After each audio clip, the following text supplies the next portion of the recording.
अस्सलामुअलैकुम दोस्तों, इस्तकबाल है आपका हमारे यूट्यूब चैनल में। इस वीडियो में हम कुछ जुमलों को इंग्लिश में किस तरह से बोलते हैं वो सीखेंगे।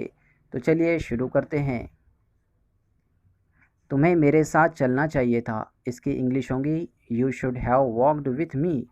You should have walked with me. वो वहाँ खड़ा था। He was standing there.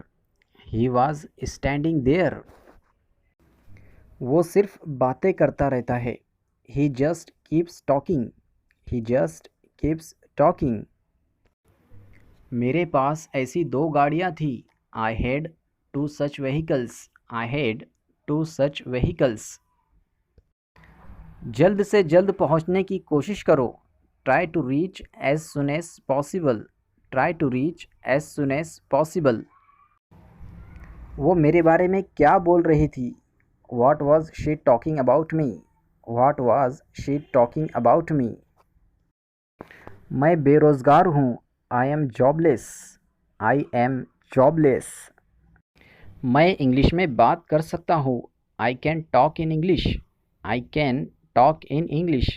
दोस्तों, ये वीडियो आपको कैसा लगा कमेंट बॉक्स में ज़रूर बताइए। अगर अच्छा लगा है तो वीडियो को लाइक और शेयर और सब्सक्राइब करना ना भूलिए। मिलते हैं अगले वीडियो।